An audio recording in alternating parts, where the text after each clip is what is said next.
Hi everyone, welcome back to CCTT. Before you decide to upgrade to Windows 11, if you are running a workstation or server, a home server, and you have an LSI MegaRaid SAS 9260 or any of the variants, it kind of looks like one of these cards, and you're running it off either SAS or SATA, I'm going to recommend you do one thing. Just be aware that if you decide to upgrade to Windows 11 and you're looking for your RAID drive when it gets done upgrading, it's going to be missing. There are a few options that you have available. One is you can recreate the RAID.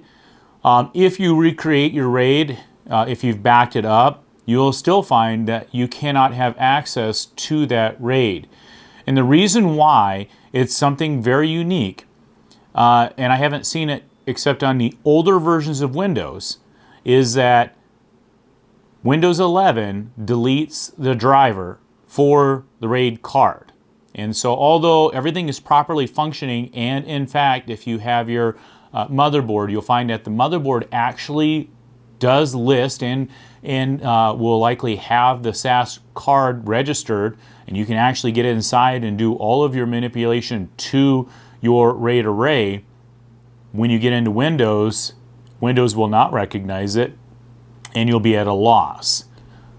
A way of avoiding this is to ensure that the original driver that you use to install on Windows 10 or Windows 7, which will be likely the Windows 7 LSI driver for your particular card, you need to have that on hand, and then you'll need to reinstall that by going into Device Manager, and then after you go into Device Manager, locate the driver. Well, actually in RAID Manager, you'll note that the LSI card is going to show that it has an issue with the driver. In fact, it does not have a driver, and you want to point it toward your LSI driver that you've saved on your own hard drive.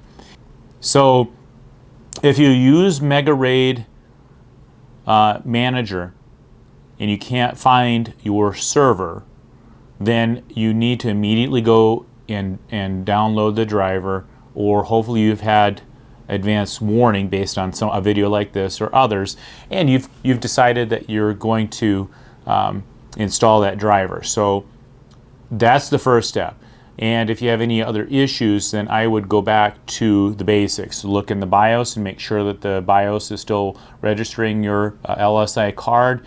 Number two, if you have a UEFI issue because you can't get into the Control-C function so that you can manage using the LSI software that comes through the BIOS, you need to change out of your startup so that it's in BIOS or Legacy as opposed to UEFI.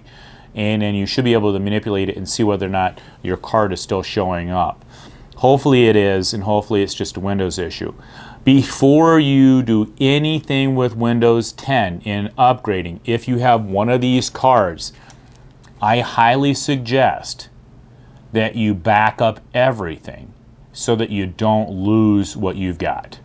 And note that as of right now, I did this under a workstation scenario, so I have Windows running on an M.2 outside of the RAID array. It's on its own separate disk. I wanted to give some people some heads up because it's a different thing that I've not seen. When I used Windows 7, upgraded to Windows 10, I didn't run into this issue. It is something I only noticed with Windows 10 upgrading to Windows 11. Other than that, I do hope that you guys continue to watch the videos. We're still building a few more machines. Other than that, thank you for showing up to CCTT, and we look forward to seeing you in the future.